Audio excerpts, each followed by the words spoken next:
it's time for me to pop the cork on what I call a secret blade in the Nutnfancy project. I say secret because we've had this knife for over 3 years now. Seriously.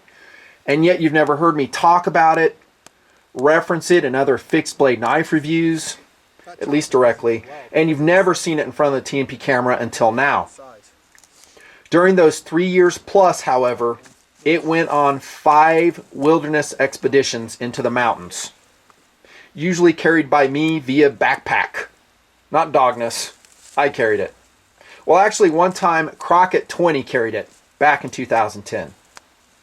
It's been with us a while. I meant to keep it a secret. I really didn't want you to know that we had it because I know there's a huge fan club for this brand. If I show it, I don't know, in some expedition or other, the word gets out, I get a lot of pressure to do the review. And I cannot promise a timely review. There's so much going on. So yes, some blades I keep a secret. Some may never see the light of day via tabletop review. That's just the way it is. And lots of factors go into that. Mostly related how I get stoked personally about the blade. Do I really dig it? If I do, you're going to see a tabletop review. Sooner, or like now, later. I know. And actually, this knife is grandfathered in under my old way of reviewing fixed blades, at least. I used to put a huge amount of work into it. Multiple expeditions, 5 in this case. Sometimes spread over multiple months, multiple seasons, lots of video footage, stored over multiple hard drives, as it turned out. Lots of photographs, a huge amount of work. I don't do it that way anymore. I may change in the future, but I just can't put that amount of work into it. Number one is I don't think that many people are interested. You know, how many views is a video going to get? Are that many people really interested in it and seeing it that way? Oftentimes it's going to make the video longer because I have so much testing footage to show you. Yeah. And another huge reason is the knife will get discontinued by its maker. Just like this knife. Yeah. Sorry, no longer available. I'm still doing the review though because I think it's a tank of a knife. Welcome finally to the tabletop review of the Busey Scrapyard Military Regulator. Better late than never, I guess. I don't know. I am stoked about the blade though. It has a lot to offer. Depending on your approach to the blade, it could be exactly what you're looking for, or it could be exactly what you're not looking for, to be honest. And I'm honest in my reviews. You guys know that. I don't pull punches. That's why you sub to TMP. You're going to get the straight skinny sooner or later. This is not going to be feature length, so here we go into POU. What do you want to do with this knife? Because it is very thick, very stout. It is Boss, the Scrapyard Military Regulator. I'm going to say first POU will be a woods knife, even though it's shaped, the way I look at it, as a fighting knife. Don't you think? Classic Bowie blade. Yeah, to me it looks like a fighting knife. And yet, I think it's true calling because of the thickness of the steel. That is 0.33 inches thick, fellas. That is a slab of steel. Wow. We'll talk about its capabilities. Well, heck, I guess right now we're talking about POU. It can chop. It better chop if it's, you know, 1/3 of an inch thick. Says I. If it can't, something's wrong.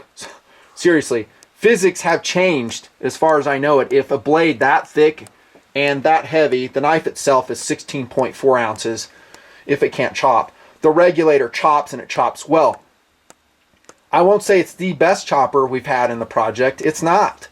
The bigger blades, the longer blades are better at that job because they have more velocity when they hit the wood. My mileage. Its primary calling, as I see it, if you were to find somehow, through some miracle in the secondary market, a Busey Scrapyard Military Regulator, great woods blade. It splits wood great. Again, it better. It's thick. It's got that wedge, flat ground profile. Kind of convex, actually. It splits really well. A good woods blade, though, I'm talking a big survival knife. You guys know I'm a fan of that. Nothing's changed since 2008 here in TMP. I still love big woods blades. is I like a longer blade for that can span a log. So in my wilderness system, as you've seen lots of times, I'll take a Sawviver or other wilderness saw and then perhaps a large fixed blade knife. This one would work. The blade length is 7 3/4 inches by my measurement. But perhaps, just by way of reference, you may see it again, the Buck Hoodlum would be a good example of that. That has a huge span, and so I can minimize work by going across a log quicker with such a knife. You know, RTAC 2, some other blades, big blades, would fall into that category. It just depends on what you want and how you, I don't know, woodscraft, if they would be applicable to you. It's also heavy. I guess I'll say this now, the sheath does not come with the Scrapyard Knives, and that to me is a big downside. It really is. It means you have to go out and, you know, get a sheath, some sheath, make it yourself, buy it. We'll talk about the sheath here in a minute. It's kind of a separate thing. But with the sheath, it's 25.5 ounces. That's a bit chunky. Yeah, so is that a good woods option for you? A lot of knives I review in the large category are in that weight, but what they perhaps offer is a longer blade. Since we're using such thick stock in the Regulator, you're gonna get a shorter blade, of course. How about fighting knife? Is it a good fighter? I would say no, because it's too slow. The balance is very front heavy to me, and I just don't think it's lively in hand. You might want to use one of those Blackjack or Bark River buoys I reviewed. Whoa, those are fast. And some cold steel options too. There's lots of them out there if that's what you're looking for to collect or, heaven forbid, use. I would say no to fighting knife. And I'll end with collectible. This knife is collectible right now, no longer available. Now, Scrapyard, which is a subsidiary, I think, of Busey Knives, they kind of use excess material and do sprint runs of blades. They'll come and go. I'm talking Scrapyard Knives specifically. You have to buy direct from them. Now, they may be available in other places. I don't know. We purchased it direct from them, and these blades come and go. They're going to make a batch. There they are. Poof, they're gone. To me, that's cool because it's collectible. It's a very limited edition, just by the way the company does business. There's your POU discussion. I hope you liked it. So like we talked about, weight is chunky. It's 13 inches overall length, and the balance is front heavy to me. How about the steel? Well, I've used this in 5 expeditions, me and the crew, like we've talked about. And I like the steel. In fact, I love the steel. No failures of any kind, except it does rust, and actually quite readily by my estimation. Here we go. Check that. And that blade was oiled after use. I believe with rim oil. Well, Nutnfancy, you should use something else, you know, something more viscous. Vaseline. Maybe. But that's standard for tool steel. I'm not really dinging the knife. I mean, 1095 will do that. 5160 will do that. A lot of steels will. I actually love tool steels for wilderness blades because they're so tough. And this blade steel they call SR101. It is proprietary, as far as I know, to Busey, technically Scrapyard. From what I can gather, it is a variation on a ball bearing steel, kind of like 52100 tool steel. You can look that up if you're interested. It's like 1.3 to 1.6 chromium. And the composition you can look up. I'm not going to talk about it because it's boring. But it's tough. I mean, I slammed this thing through logs. I chopped with it. Actually tried to make it fail. Couldn't do it. Couldn't do it. I mean, I would have been shocked had it failed, to be honest with you, at that thickness. 1095 at that thickness shouldn't fail. 5160, spring steel for that matter, shouldn't fail.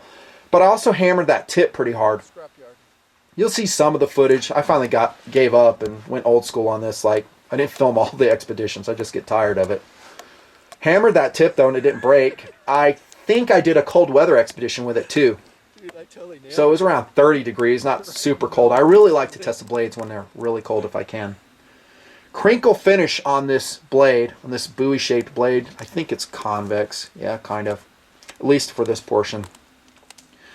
Scrapyard will talk about how they like the crinkle finish because it's raised and it will protect the blade longer. You can see after my use it was smoothing out. Is it better than other finishes on the blades, Nutnfancy? I guess it is. Here comes a Cold Steel Trailmaster after a fair amount of use. All the finishes will wear off in my experience. Every single one of them. Even coated blades with high quality coatings on them, they'll wear off because, at least if you do what I do, make shelters, mostly Firecraft with a large blade, really hammering it through the logs.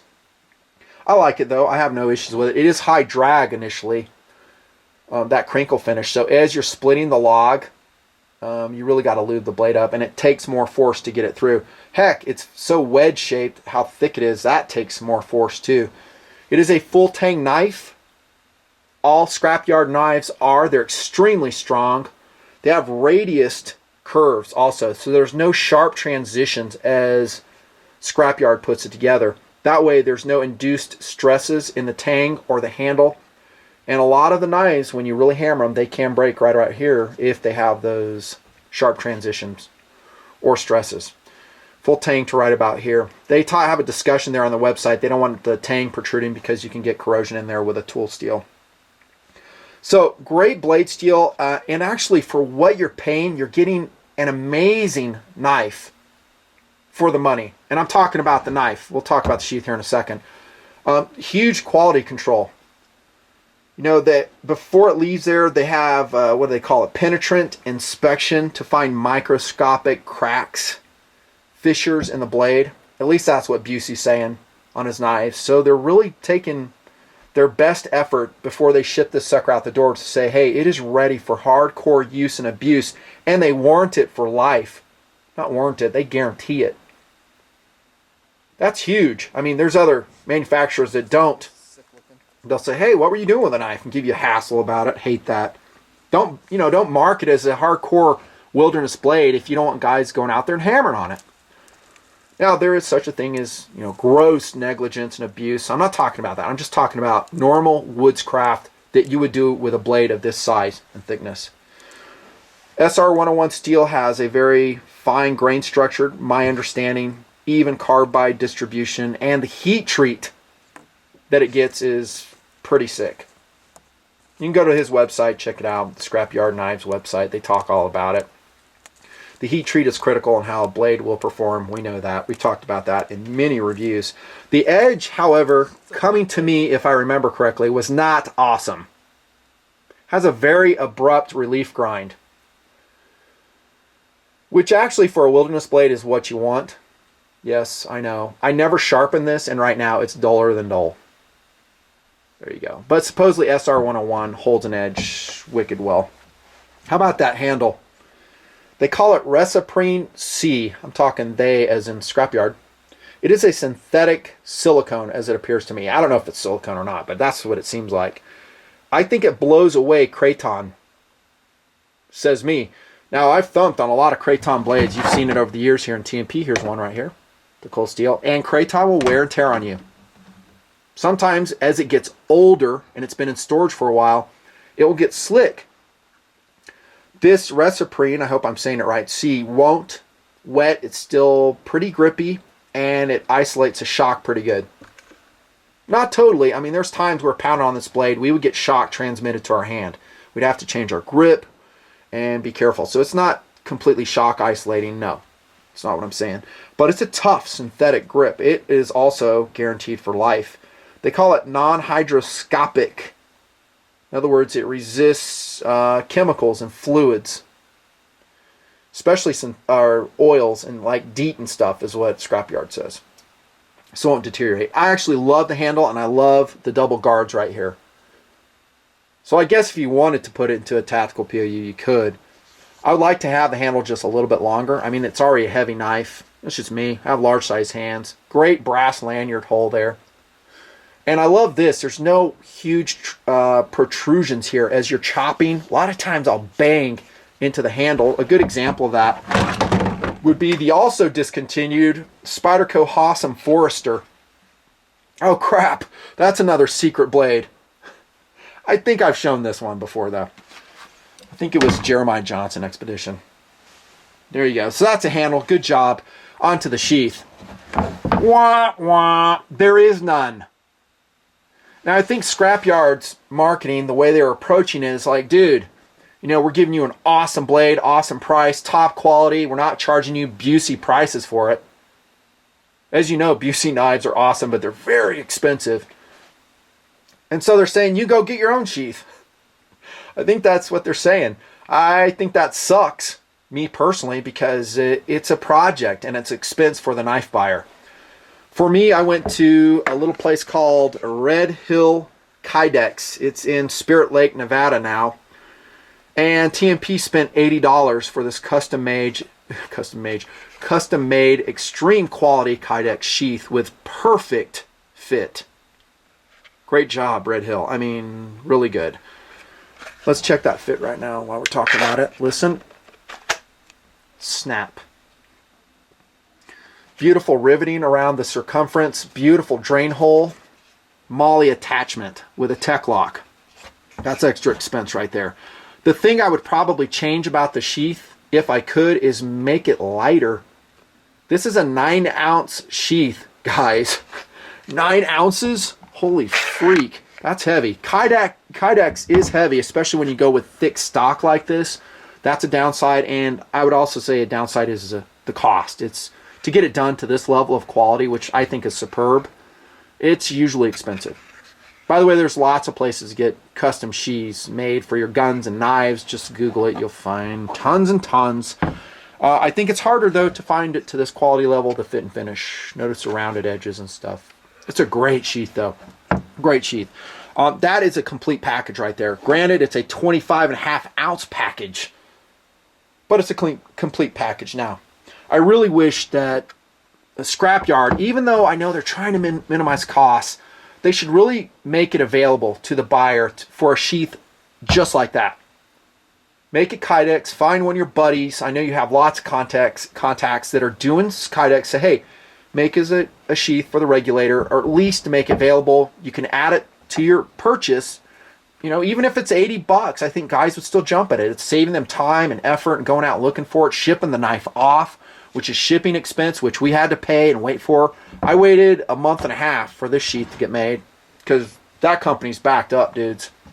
Most really good Kydex places are, in my experience. That's just me. It makes some sheaths available. Plastic, preferably Kydex. If not, leather. I think a lot of guys would like that too. How about quality and durability? I think we've kind of answered that already, haven't we? It's a tank. It's Boss. It's a plank of steel, full tang. You can hammer it. It's lifetime guarantee. I think that is not in question. The only thing really in question is, can you pack it in? And is that a reasonable weight in your system for a 7 3/4-inch blade? By way of reference, here comes a next gen K-bar. Dudes, I've shown this like a lot in front of the camera. This is my old 1992 K-bar, I think it is. But you can see I mean, this is a big knife. It really is. But it's big in spans. But lengthwise and the length of the blade, very similar. Much lighter. Because of physics, no way can it hack like that. But hey, nothing fancy. I don't need a hacking blade in my system. I just want a general camp knife, maybe to do some minor cutting tasks with, to split some kindling. This would be a better knife than this, honestly, because you don't need a freaking 26-ounce system. If you're backpacking, if you're on your snowmobile, ATV, Jeep, who cares? Bring the axe, bring the freaking chainsaw then. Quality and durability, I would say, phenomenal, especially for the price. Speaking of which, was around, I hope I wrote this down. I did, $115. Yeah, you're right. That is a good deal. For the quality of the steel that you're talking about, great deal. But you got to add in the $80 sheath, so that brings it to a sum total of $195. How about competitive options? Well, I showed you the buck hoodlum. Boy, do I love this knife. Boy, I love it. Look in the upright. That's still where you can go and buy this knife, at least when I'm making this review, for $144. So this knife beats it in terms of value, I say, and beats it in terms of, for my system, spanning the logs. for splitting woods, and it's very tough. Proven in the Moonscape expedition with Crockett, my buddy. It's not as thick, but that makes it not as heavy as well. The total carry weight on this much larger knife, let's put it side by side, is 23 ounces. Whoa! Dude, that's like much longer knife. Blade, at least. But it cannot hack like this blade can because it's not as heavy of a blade. I said that in the review on the Buck Hoodlum. Ron, we miss you, by the way. How about the Cold Steel Trailmaster? I showed it earlier. The total carry weight on this Kydex version of the Trailmaster, and this is not a Red Hill Kydex sheath. This is Chestnut Ridge. They have some really awesome Kydex sheaths you can go and buy, and they're pretty reasonable. I think that's where I got this. I could be wrong. Sometimes I get confused on where everything comes from. But the carry weight, again, 25 ounces. So it's right in the same ballpark. These are identical carry weights. But this is a larger knife. Like that. All right, I know Busey guys, well, Scrapyard fans, they'll be saying, well, that's $10.95 versus a superior steel, the SR101. And you might be able to make a case for it, but I don't go to the forums and get my opinions there. I just get my opinions with my own personal experience and testing. And my experience with 1095 is it's an outstanding steel if it's done right. This really isn't 1095. This is the old SK5 version. But you get what I'm saying. Close enough. Heck, we could throw in the total carry weight package 29-ounce Ontario RTAC 2 if we're talking about that. That's a pure 1095 steel. This is a $90 knife plus 45. This is for sure a Chestnut Ridge Kydex sheath. Highly recommended. So what's that? $135 total price for an Ontario RTAC 2. This knife has performed very well. There's also other people that have broken their RTAC 2s. They're 1095. I can't tell you. It's not nearly as thick though. You can see that.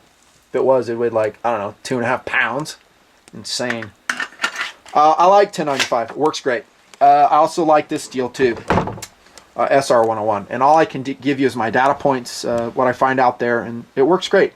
What this knife actually has that I really like, that this one doesn't, are the radius curves. That there's no sharp transitions where you can have a breakage. Never mind that it's a freaking plank of steel. That's what I really like about Scrapyard's approach. You're not going to get that with the overseas produced cold steels. I think you have sharp transitions. I have broke one, Cold Steel Recon, busted it, and it broke right there. It was really cold. It's like 10 degrees out. Happens. Couple competitive options. Let's see, I already showed you the Spyderco Awesome, also bye-bye. I don't know the weight on this, and this came with a sheath. Now this is a really nice sheath. It came with it. Spyderco provided. This is N690 stainless steel. It's a great, really rust-resistant steel. That's convex ground as well. This one. It's got that darn portion of the handle just bangs into you. Hate that. But for 115 bucks, the Regulator was, past tense, totally worth it. Totally. You're going to have to find a sheath somehow, some way that will add weight and expense. But you might want to go check out Scrapyard. They have some other great blades from time to time. Worth the money. That's what I say. Worth the money. Nutnfancy.